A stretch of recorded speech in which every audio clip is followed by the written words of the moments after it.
Ada shalom semuanya? Masih ingat nggak yang saya katakan di minggu yang lalu?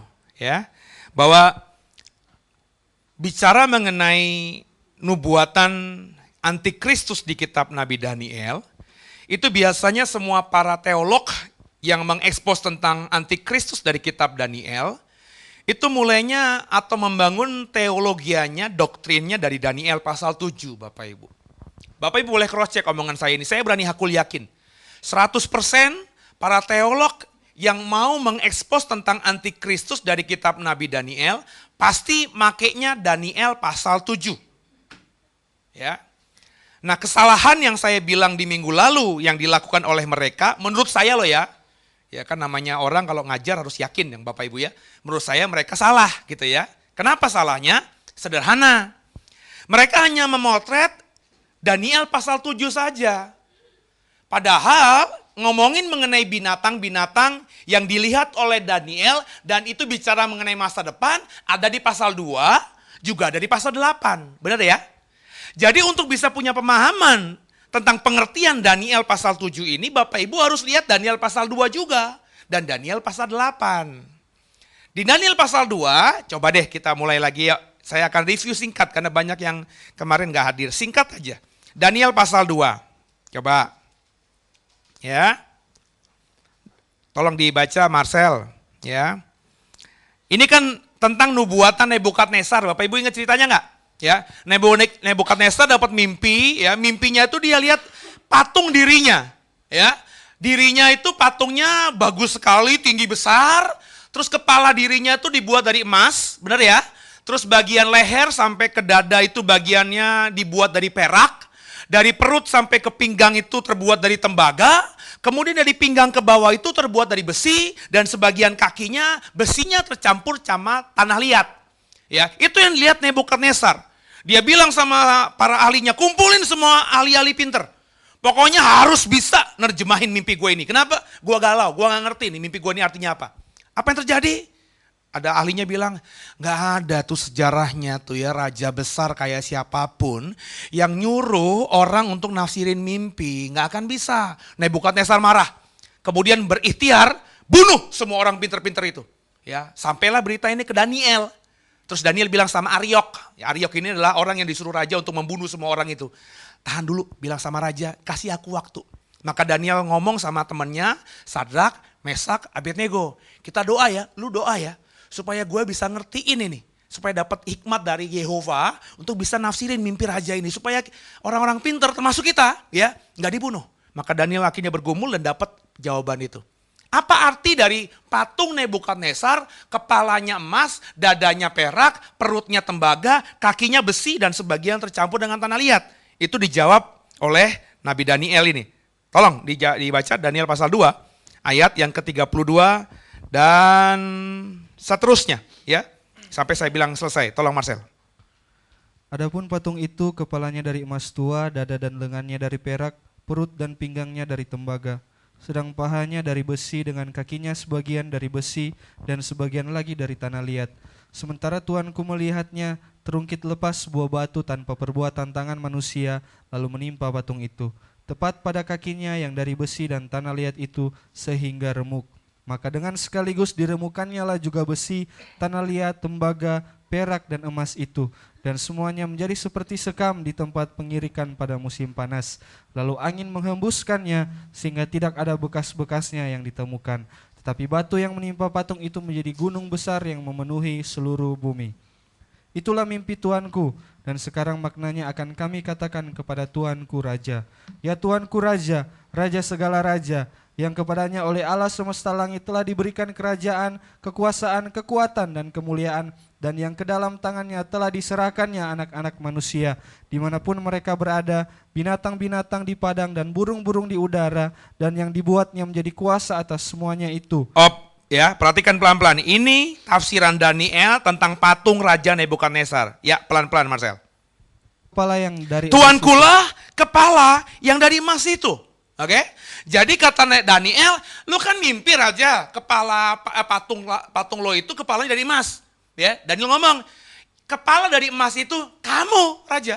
Ya, Raja Nebukadnezar adalah Raja Babel. Berarti di zaman Raja Babel ini, di zaman Nebukadnezar, kamu itu kepala dari emas itu. Lanjut. Tetapi sesudah Tuanku akan muncul suatu kerajaan lain yang kurang besar dari kerajaan Tuanku. Nah, tapi sesudah Tuanku akan muncul suatu kerajaan lain yang kurang besar dari kerajaan Tuanku. Inilah bagian dada yang terbuat dari perak. Jadi habis rajaku, kan raja kan itu kepala yang emas itu, ya.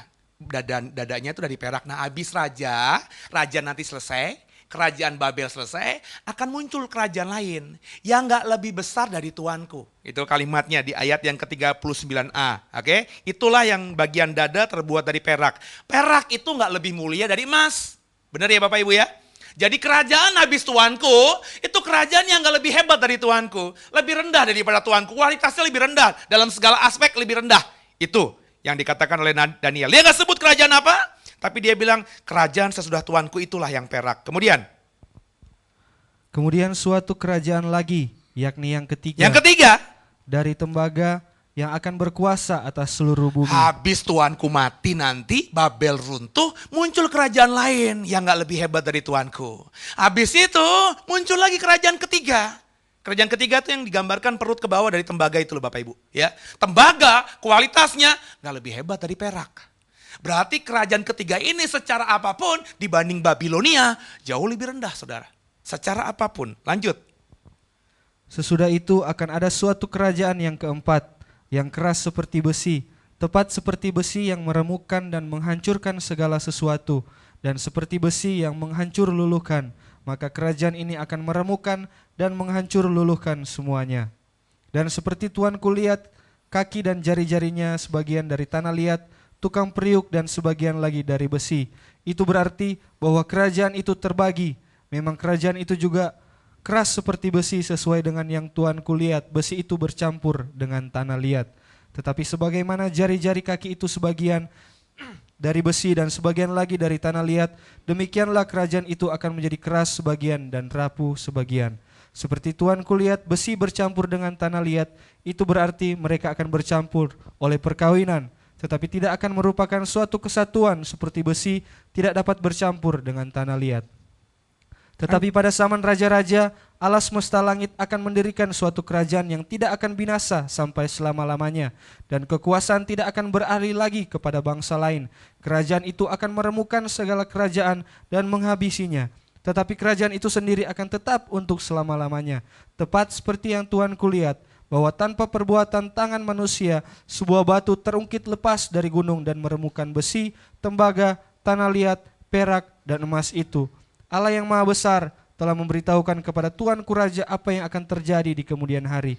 Mimpi itu adalah benar dan maknanya dapat dipercayai. Kerajaan keempat terbuat dari besi tadi, ya, itu akan meremukkan, besi akan meremukkan gitu ya. Tapi di kuncinya ayat 45. Ya seperti yang Tuanku lihat dalam mimpi, bukan karena perbuatan tangan manusia, tiba-tiba ada satu batu terungkit lepas dari gunung, meremukkan besi, ya, tembaga, tanah liat, perak dan emas itu, ya semuanya akan hancur. Itu kata Daniel menafsirkan mimpi Nebukadnezar. Jadi yang saya mau katakan di Daniel pasal 2, Daniel mengatakan sehabis kerajaan Babilonia, sehabis Raja Nebukadnezar akan muncul 3 kerajaan lain yang digambarkan terbuat dari perak, tembaga, dan besi. Kerajaannya apa? Nggak disebutkan. Itu berhenti di situ, pasal 2. Oke? Kemudian kita coba baca sekarang ini, pasal yang ke-7. Pasal ke-7. Nah, ini biasanya dipakai oleh semua orang yang menafsirkan antikristus dari kitab Daniel ya. Coba kita baca saja ya ayat yang sebentar ya.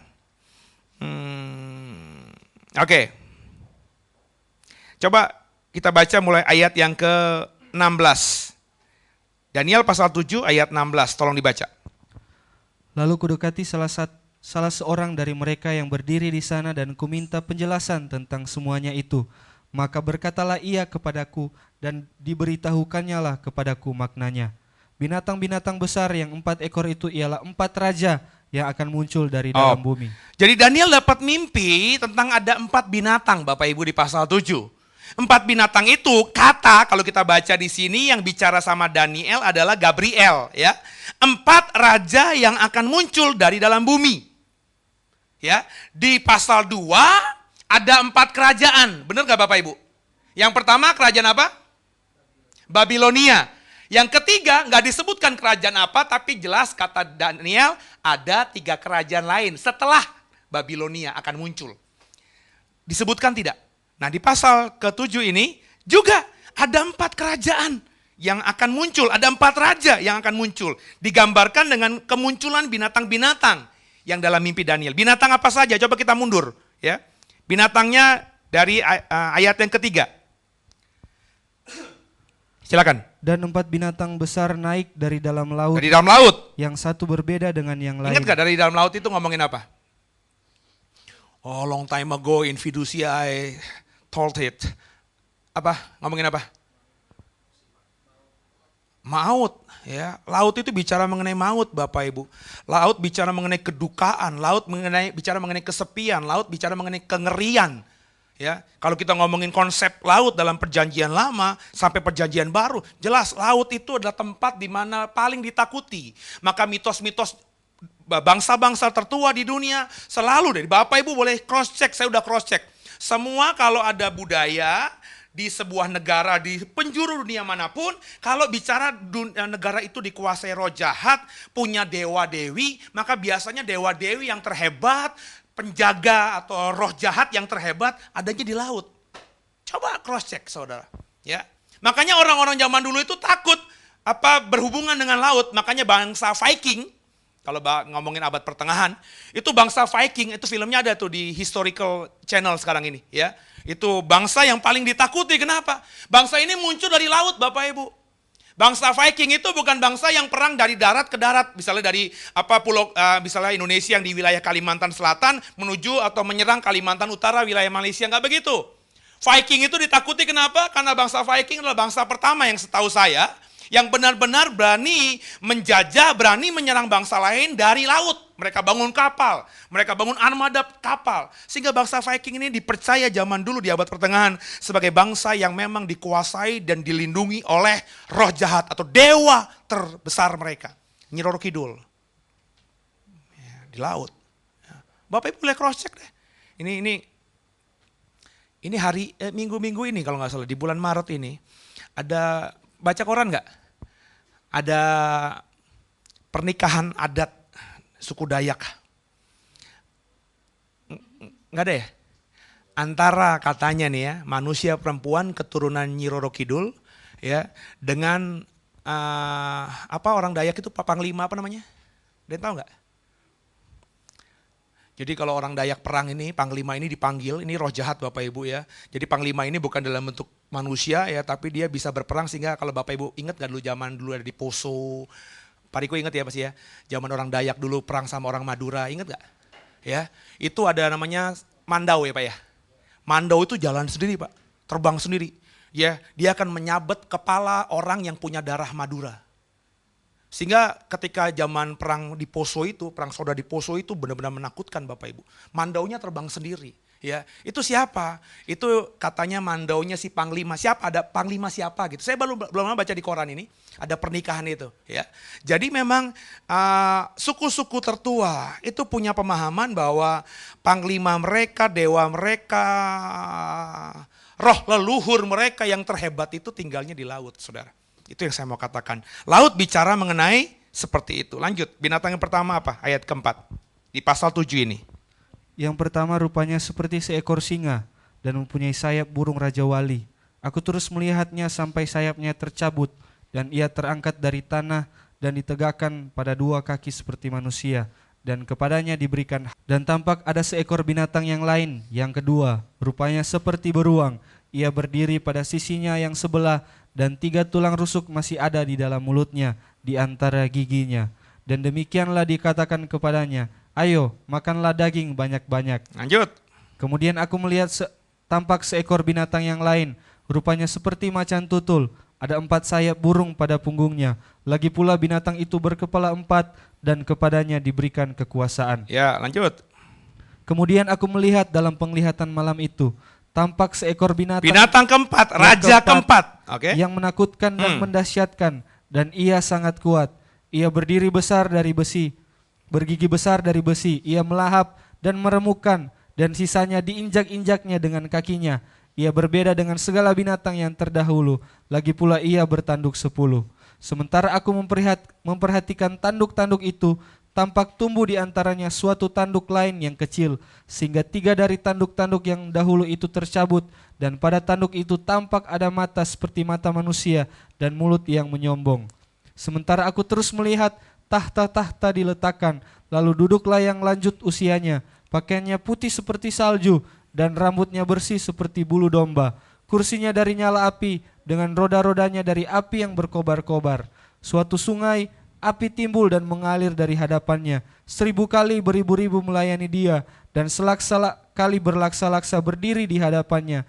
Lalu duduklah majelis pengadilan, dan dibukalah kitab-kitab. Aku terus melihatnya karena perkataan sombong yang diucapkan tanduk itu. Aku terus melihatnya sampai binatang itu dibunuh. Tubuhnya dibinasakan dan diserahkan ke dalam api yang membakar. Juga kekuasaan binatang-binatang yang lain dicabut, dan jangka hidup mereka ditentukan sampai pada waktu dan saatnya. Aku terus melihat dalam penglihatan malam itu, tampak datang dengan awan-awan dari langit, seorang seperti anak manusia. Datanglah ia kepada yang lanjut usianya itu, dan ia dibawa ke hadapannya. Lalu diberikan kepadanya kekuasaan dan kemuliaan dan kekuasaan sebagai raja. Maka orang-orang dari segala bangsa, suku bangsa dan bahasa mengabdi kepadanya. Kekuasaannya ialah kekuasaan yang kekal, yang tidak akan lenyap, dan kerajaannya ialah kerajaan yang tidak akan musnah. Perhatikan baik-baik. Di pasal 7, Daniel juga melihat kembali ada 4 binatang. 4 binatang tadi, kata di ayat yang ke-17 adalah 4 raja. 4 rajanya siapa? Nggak dikatakan. Nggak ada. Raja A, Raja B, Raja C, Raja D, nggak ada. Cuman Daniel tahu banget itu binatang itu muncul, dan katanya si Gabriel itu adalah 4 raja. Binatang pertama, binatang kedua, binatang ketiga, itu semuanya meskipun aneh-aneh kalah serem dengan binatang keempat. Alkitab yang ngomong tadi, ya.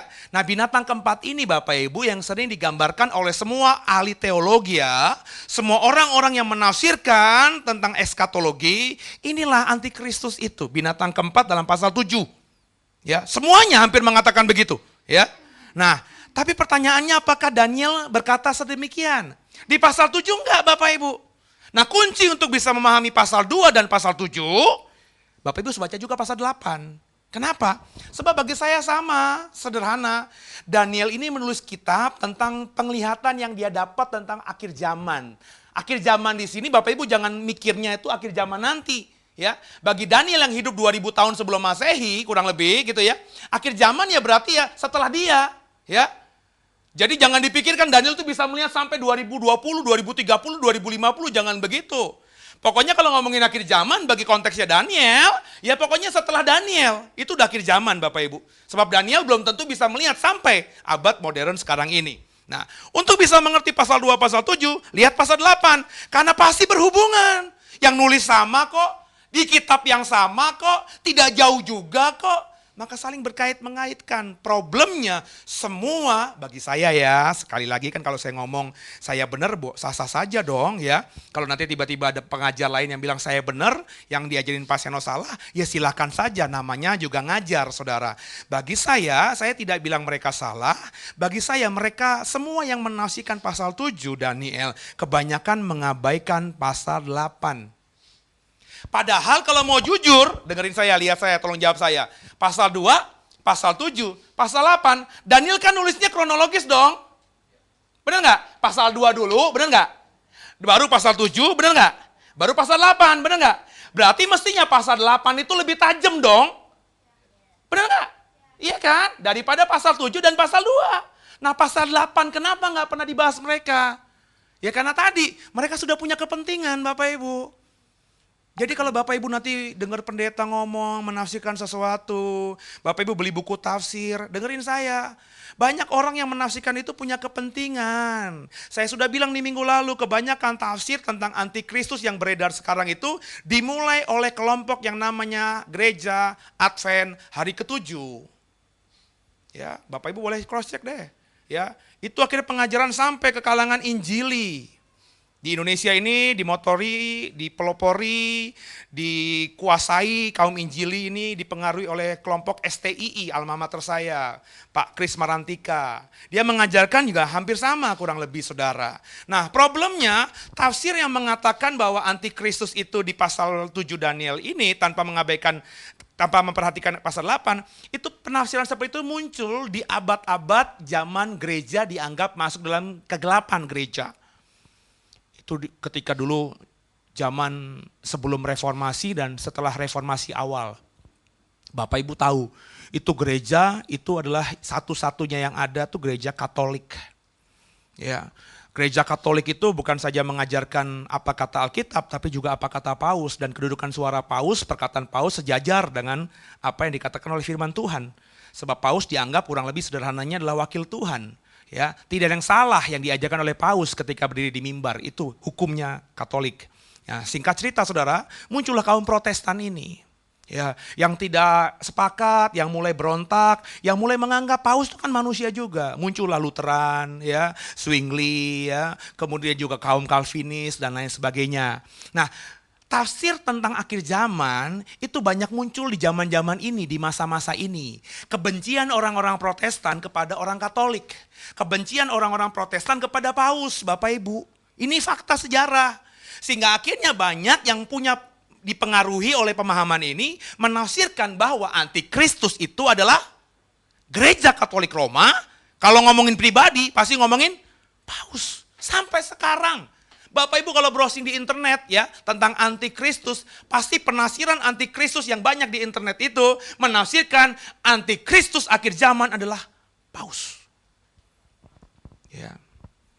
Saya bukan pembela Katolik dan saya juga bukan pembela Paus. Tapi saya meyakini sejak awal bukan Paus dan juga bukan Katolik yang disebut dengan antikris itu. Nah saudara, nah untuk bisa memahami pasal 7 harus pasal 8.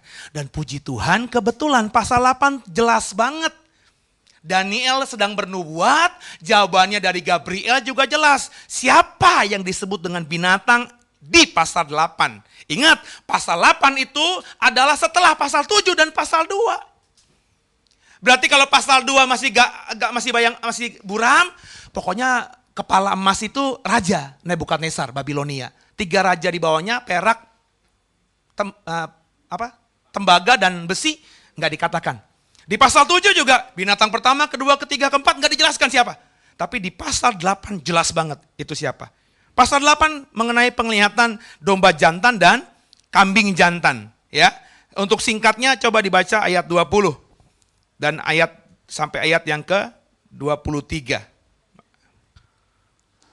Silakan. Domba jantan yang kau lihat itu dengan kedua tanduknya ialah raja-raja orang Media dan Persia. Dan kambing jantan yang berbulu kesat itu ialah raja negeri Yunani. Dan tanduk besar yang di antara kedua matanya itu ialah raja yang pertama. Dan bahwa tanduk itu patah dan pada tempatnya itu muncul 4 buah. Berarti 4 kerajaan akan muncul dari bangsa itu. Tetapi tidak sekuat yang terdahulu. Dan pada akhir kerajaan mereka, apabila orang-orang fasik telah penuh kejahatannya, maka akan muncul seorang raja dengan muka yang garang dan yang pandai menipu. Nah, ini menjelaskan Bapak Ibu, menjelaskan. Ingat gak tadi, di pasal 2, Daniel ngomong begini, kepala patung raja yang terbuat dari emas itu raja sendiri, benar ya? Benar ya? Ya, berarti Nebukadnezar dengan Babilonia, benar ya? 3 raja kerajaan yang muncul, perak, tembaga, besi, nggak disebut namanya. Benar ya? Berarti ada 3 kerajaan nggak disebut namanya. Di pasal 7 ada juga 4 binatang yang adalah 4 raja. Tapi nggak disebut juga raja siapa, kerajaan mana. Nah di pasal 8 tiba-tiba Gabriel jelas ngomong tentang 3 kerajaan yang tidak pernah disebutkan sebelumnya. Kambing yang bertanduk itu, domba jantan yang kau lihat dengan kedua tanduknya itu melambangkan pasal 26 raja orang pasal 26 Media dan Persia.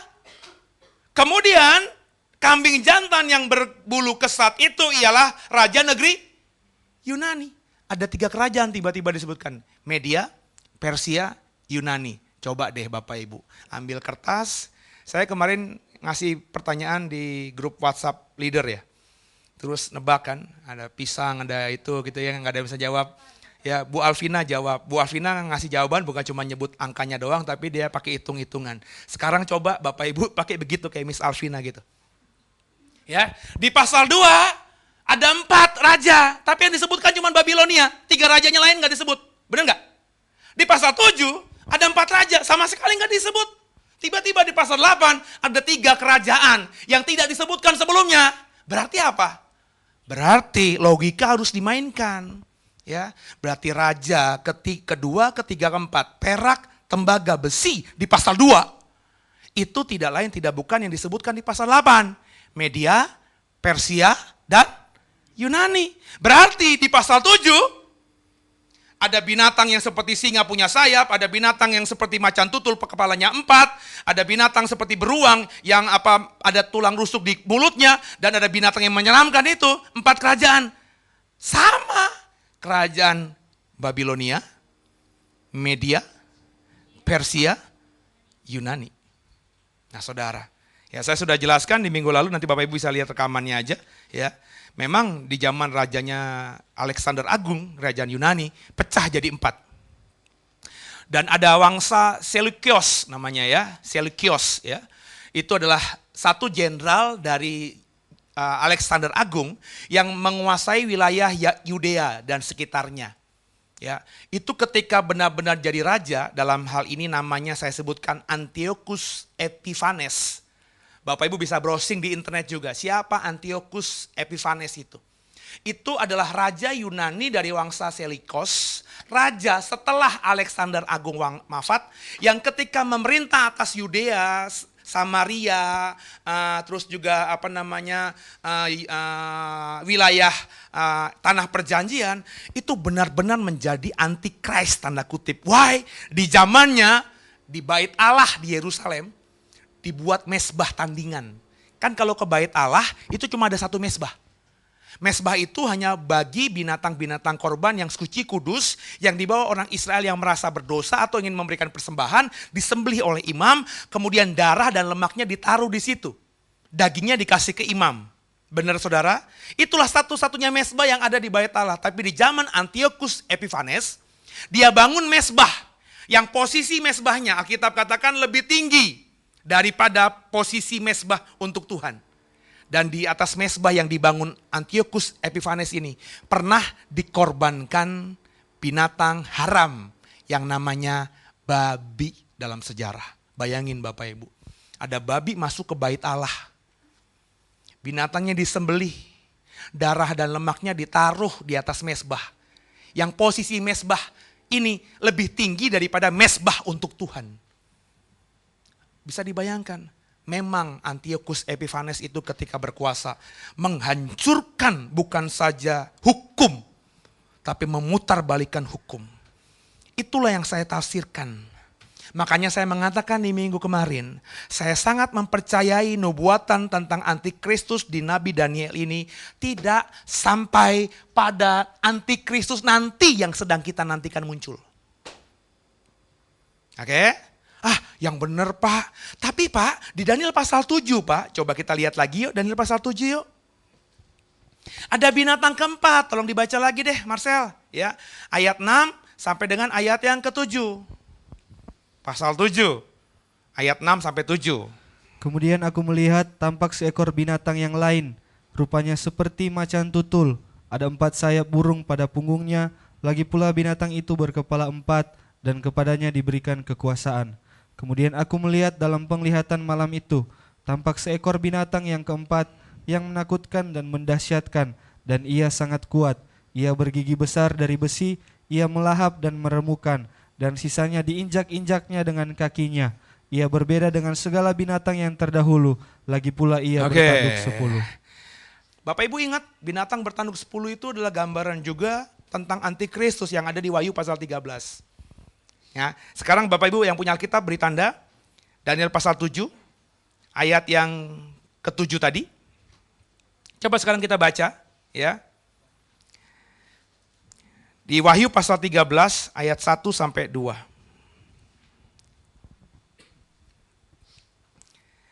Lalu aku melihat seekor binatang keluar dari dalam laut. Sama, dari dalam laut. Bertanduk 10 dan berkepala 7. Nah, Di atas bertanduk 10, berkepala 7. Di atas tanduk-tanduknya terdapat 10 mahkota. 10 mahkota. Dan pada kepalanya tertulis nama-nama hujat. Ya, Binatang yang kulihat itu serupa dengan macan tutul. ya, Dan kakinya seperti kaki beruang. ya, Dan mulutnya seperti mulut singa. ya. Dan naga itu memberikan kepadanya kekuatannya dan tahtanya dan kekuasaannya Oke, yang besar. singkat cerita saya ingin mengatakan, orang kalau mau menafsirkan tentang antikristus, orang ini harus ngebahas dari Wahyu pasal 13 ayat 1 sampai seterusnya. Ada binatang muncul dari laut, berkepala 10, berkepala 7, bertanduk 10, benar saudara? Bermahkota 10. Pak sama kan Pak? Sama Daniel pasal 7 tadi. Daniel pasal 7 tadi ada binatang keempat, bertanduk 10. Sama Pak yang dilihat Daniel dan yang dilihat oleh Yohanes di kitab Wahyu. Apakah sama? Nah sekarang kumpul grup. 5 orang paling banyak. Ya 5 orang. Ya ke depan, ke belakang, ya bikin. Berarti ada 4 grup nih. 1, 2, 3, 4. Ya, ayo. Ada di sini boleh ya apa gimana? Ya boleh. Oke, ya selang bikin. Oke, bikin grup. Saya kasih waktu sebentar. Seperti Bu Alvina bikin kemarin ya. Ada kertas. Saya perintahnya coba bandingkan sama apa tidak. Daniel pasal 7 ayat 7 dengan Wahyu pasal 13 ayat 1 sampai 2. Kalau beda, di mana bedanya? Kalau sama, di mana samanya? Dan kesimpulannya benar beda atau sama? Oke, silakan. Ya, beda apa sama? Coba kita sekarang ini pilah-pilah ya. Kita ngomongin pelan-pelan. Coba salah satu orang nanti baca Daniel pasal 7 ayat 7. Kemudian satu orang lagi baca Wahyu 13 ayat 1 sampai 2, ya. Silakan. Boleh baca Bet. Daniel 7 ayat 7, kemudian Davis Wahyu 13 ayat 1 sampai 2. Alasan pertama coba kita lihat. Daniel 7 ayat 7. Kemudian aku melihat dalam penglihatan malam itu, tampak seekor binatang yang keempat, yang menakutkan dan mendahsyatkan, dan ia sangat kuat. Ia bergigi besar dari besi, ia melahap dan meremukan, dan sisanya diinjak-injaknya dengan kakinya. Ia berbeda dengan segala binatang yang terdahulu. Yang terdahulu itu apa bedanya? Ia bertanduk 10. 3 binatang yang terdahulu apa? Singa, beruang, macan tutul. Macan tutul. Ini binatang keempat berbeda dengan binatang sebelumnya, begitu ya. Sekarang coba kita baca Wahyu 13 ayat 1 sampai 2. Wahyu 13 ayat 1 hingga ayatnya yang kedua. Lalu aku melihat seekor binatang keluar dari dalam laut, bertanduk 10 dan berkepala 7. Di atas tanduk-tanduknya terdapat 10 mahkota dan pada kepalanya tertulis nama hujat. Binatang yang kulihat itu serupa dengan macan tutul dan kakinya seperti kaki beruang dan mulutnya seperti mulut singa, dan naga itu memberikan kepadanya kekuatannya dan taktanya dan kekuasaannya yang besar. Ya, seperti jawaban dari kelompoknya Robert tadi, itu alasan pertama. Kenapa saya bilang berbeda? Yang pertama, di dalam kitab Daniel jelas ada 4 binatang. Ya, di kitab Wahyu hanya 1 binatang. Cuma 1 binatang ini merepresentasikan 4 binatang yang dilihat di kitab Daniel. Ya, dikatakan tadi kakinya seperti beruang, seperti macan tutul binatang itu, mulutnya seperti singa, gitu ya. Jadi binatangnya jelas berbeda. Kalau ngomongin di Daniel ada 4 binatang, ya. Di dalam Wahyu hanya 1 binatang. Tapi kuasanya 1 binatang ini sama, hampir sama ya dengan binatang yang ada dalam 4 binatang dalam kitab Daniel. Itu binatangnya sudah berbeda jumlahnya. Itu yang pertama alasannya kenapa saya bilang berbeda. Kemudian kalau ngomongin tanduk, benar nggak sih tanduknya 10 semuanya? Nanti dulu.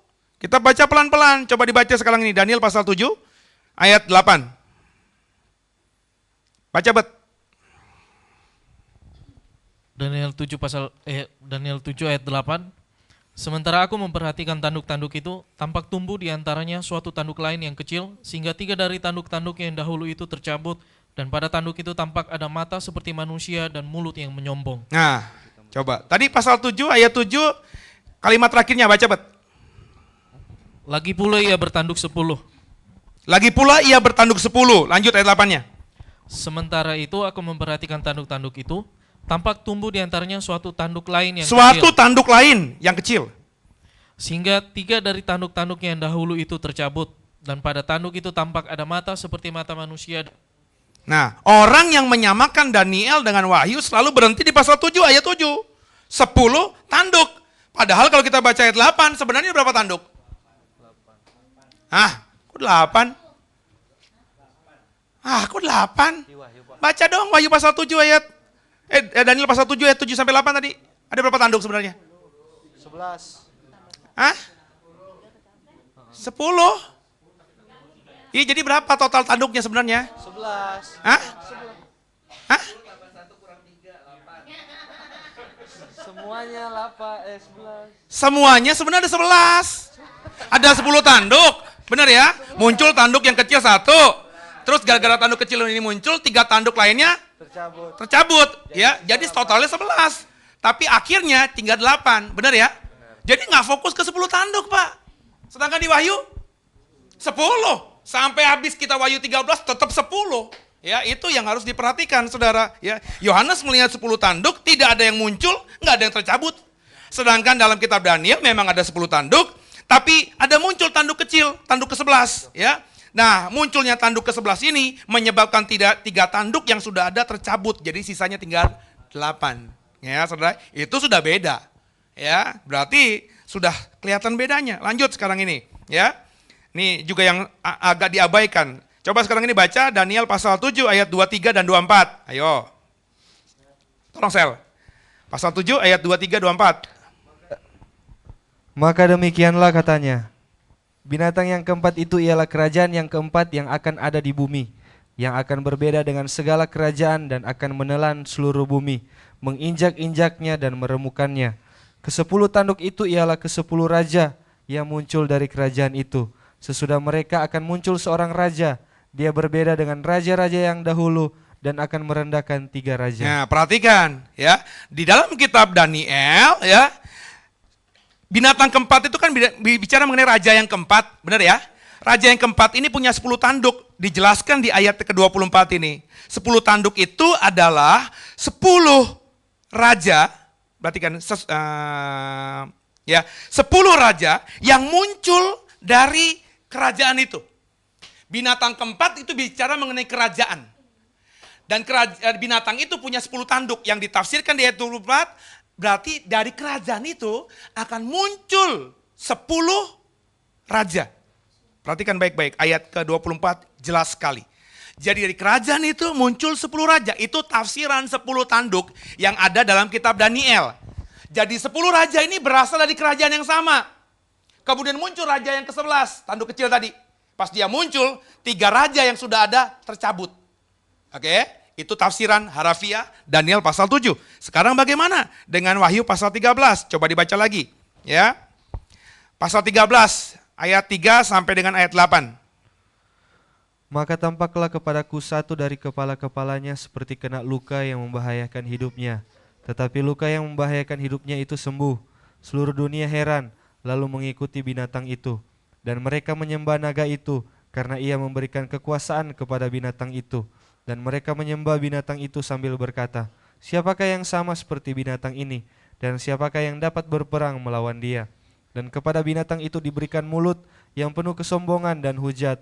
Kepadanya diberikan juga kuasa untuk melakukan 42 bulan lamanya.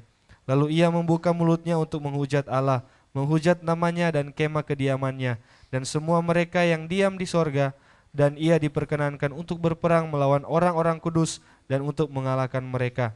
dan kepadanya diberikan kuasa atas setiap suku dan umat dan bahasa dan bangsa. Nah, binatang di Wahyu pasal 13 ngomongin tentang seorang raja nanti yang akan muncul di akhir zaman, ya, dengan kriteria seperti yang sudah dibaca Marcel tadi. Nah, 10 rajanya, 10 tanduk ngomongin apa? Pasal 17 ayat 12. Wahyu pasal 17 ayat 12. Sudah dijelaskan oleh Pak Ali tadi. Lanjut. Dan ke-10 tanduk yang telah kau lihat itu adalah 10 raja yang belum mulai memerintah. Tetapi 1 jam lamanya mereka akan menerima kuasa sebagai raja bersama-sama dengan binatang itu. Bedanya apa? Di Daniel pasal 7 tadi, ya, dari kerajaan ini akan muncul 10 raja.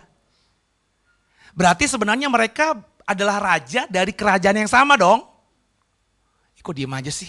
Bener kan? Ya kan? Binatang yang keempat bertanduk 10 itu adalah raja keempat yang akan berkuasa di bumi di ayat 23, ayat 24-nya yang akan melahirkan 10 raja berikutnya. Sedangkan di kitab Wahyu pasal 17 ayat 12 jelas banget tadi barusan dibaca, ya. Tapi 1 jam lamanya mereka ini siapa? 10 raja itu, ya, akan menerima kuasa sebagai raja bersama-sama dengan binatang itu. Tidak ada kejelasan, tidak ada penjelasan bahwa 10 raja itu adalah dari kerajaan yang sama. Sebab nggak mungkin kerajaan yang sama punya 10 raja. Berarti tafsirannya di dalam pasal 17 ayat 12 ini 10 raja itu, 10 tanduk itu akan memerintah bersama-sama dengan si binatang. Di masa periode yang sama, di zaman yang sama. Ini sudah berbeda dengan Daniel pasal 7 tadi. Paham nggak? Paham nggak Bapak Ibu? Paham nggak nih di sini? Oke, lanjut lagi, ya. Pasal 7 ayat 8 dan ayat 19 sampai 20. Kita ngomong pasal 7 dulu. Nggak kemana-mana. Sementara aku memperhatikan tanduk-tanduk itu, tampak tumbuh di antaranya suatu tanduk yang lain yang kecil, sehingga 3 dari tanduk-tanduk yang dahulu itu tercabut, dan pada tanduk itu tampak ada mata seperti mata manusia dan mulut yang menyombong. Yang tanduk mana yang punya mata seperti mata manusia dan mulut menyombong? Yang muncul. Tanduk kecil yang muncul belakangan, tanduk ke-11, oke? Lanjut sekarang ayat 19 sampai 20. Lalu aku ingin mendapat penjelasan tentang binatang yang keempat Binatang yang itu. keempat itu yang berbeda. Yang berbeda dengan segala binatang yang Ya. lain. Yang sangat menakutkan Ya. dengan gigi besinya dan kuku tembaganya. Yang melahap dan meremukan dan menginjak-injak Perhatikan ayat sisanya 20. dengan kakinya. Dan tentang ke-10 tanduk yang ada pada kepalanya.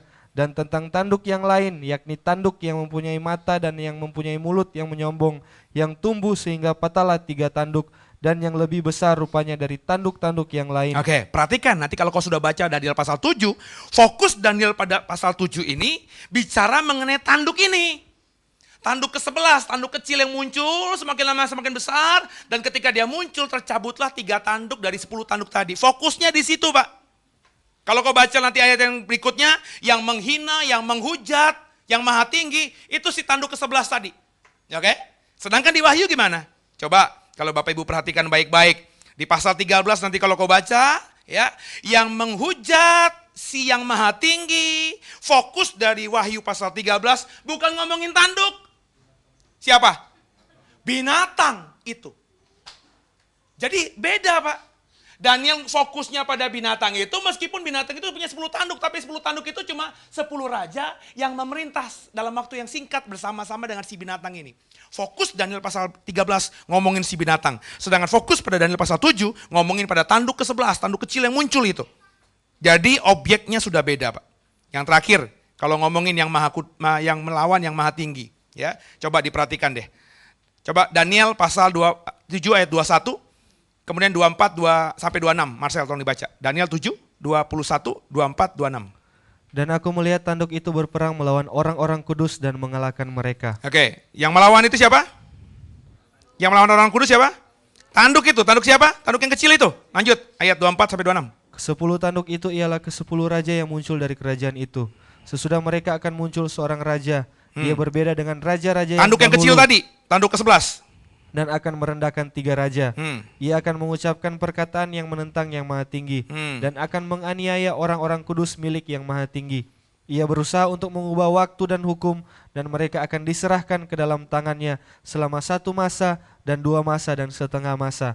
Lalu majelis pengadilan akan duduk, dan kekuasaan akan dicabut daripadanya untuk dimusnahkan dan dihancurkan sampai lenyap. Fokus Daniel, ya jelas sekali. Yang menentang yang maha tinggi di kitab Daniel adalah si tanduk kecil itu. Ya, si tanduk kecil itu. Ya, sedangkan dalam kitab Wahyu, siapa yang menentang orang-orang kudus dan yang maha tinggi? Dan Wahyu pasal 13 ayat 7. Kemudian baca Wahyu pasal 17 ayat 12 sampai 14. 13:7, 17, 12, 14 ayat terakhir. Yuk. Dan ia diperkenankan untuk berperang melawan orang-orang kudus dan untuk mengalahkan mereka. Dan kepadanya diberikan kuasa atas setiap suku dan umat dan bahasa dan bangsa. Iya, tunggal. Siapa dia berarti? Si binatang. Oke, lanjut pasal 17 ayat 12 sampai 14. Dan ke-10 tanduk yang telah kau lihat itu adalah 10 raja yang belum mulai memerintah. Tetapi 1 jam lamanya mereka akan menerima kuasa sebagai raja bersama-sama dengan binatang itu. Mereka seiyah sekata kekuatan dan kekuasaan mereka berikan kepada binatang itu. Lanjut. Mereka akan berperang melawan anak domba, tetapi anak domba akan mengalahkan mereka, karena ia adalah Tuhan di atas segala tuan dan raja di atas segala raja. Mereka bersama-sama dengan dia juga akan menang, yaitu mereka yang terpanggil, yang telah dipilih dan yang setia. Jadi fokus yang menentang yang maha tinggi. Kalau kita bicara mengenai Wahyu 13, Wahyu 17, ini adalah si binatang. 10 raja itu menyerahkan kuasanya kepada si binatang itu. Binatang itulah nanti yang menentang yang maha tinggi dan menyerang orang-orang kudus. Bapak Ibu, saya mau tanya, tanduk sama binatang, kalau Bapak Ibu lihat, kita kalau melihat, lebih dahsyat mana? Tanduk atau binatang? Binatang. Ya, yang ingin saya katakan Bapak Ibu, saya berani mengatakan ini sejak 2 tahun lalu, bahwa nubuatan antikristus katanya, dari Daniel pasal 7 dengan Wahyu pasal 13, bicara mengenai antikristus yang beda. Dalam konteks Daniel, Daniel hanya sampai pada zaman kerajaan Yunani. Dari kerajaan Yunani ini akan muncul 4 raja, persis seperti Daniel pasal 7. Ya. Kemudian ada 10 tanduk.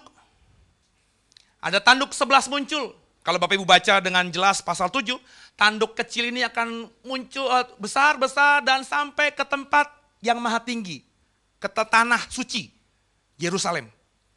Ketika dia muncul, perhatikan baik-baik. Ketika tanduk kecil ini muncul, 3 tanduk lainnya akan tercabut.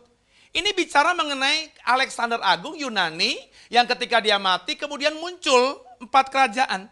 4 kerajaan. Satu kerajaan ini sebenarnya sejajar tadinya. Tapi ketika dia muncul, ngomongin pada zaman itu Antiochus Epiphanes saya bilang tadi, keturunan wangsa Selikos tadi. Ketika dia muncul, ya, ini 3 wangsa lainnya yang sebenarnya punya kuasa yang sama, punya wilayah yang sama, punya wibawa yang sama. Tiba-tiba di zamannya Antiochus Epiphanes, ini 3 raja yang sejajar ini hilang.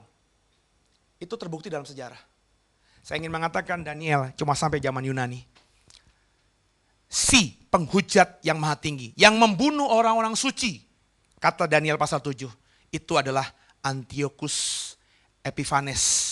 Yang memang dalam sejarah hidupnya, dia banyak membunuh orang-orang yang beriman di zaman itu. Dia bahkan merusak bait Allah dan dia juga merusak hukum Taurat di zaman itu. Sama sekali di zamannya tidak ada lagi penyembahan kepada Allah Yehova Yahweh. Kenapa? Pertama, dia bikin mezbah, dia korbankan binatang haram yang namanya babi tadi, dan di bait Allah dia bangun patung dewa Zeus yang sudah saya jelaskan di minggu lalu. Sedangkan Wahyu tentu bukan melihat mundur. Yohanes ketika hidup, Daniel sudah di masa lalu. Antiochus Epiphanes sudah terjadi di masa lalu. Sebab di zamannya Yohanes, kerajaan Yunani sudah runtuh, yang ada kerajaan Idara Yesus, Romawi, benar ya? Alexander Agung, Yunani sudah masa lalu. Antiochus Epiphanes sudah masa lalu. Itu terjadi sebelum Masehi, sebelum kelahiran Yesus. Berarti ketika Yohanes melihat di akhir abad pertama, dia melihat tentu bukan yang di belakang tapi di depan. Yang saya mau katakan, apa yang dilihat oleh Daniel itu nggak sama dengan apa yang dilihat oleh Yohanes. Jadi kalau kita mendalami tentang doktrin akhir zaman, saya mengajar saudara, jangan bawa Daniel. Sebab Daniel bagi saya berhenti penglihatannya hanya sebatas sejauh kerajaan Yunani. Semoga jadi berkat. Haleluya.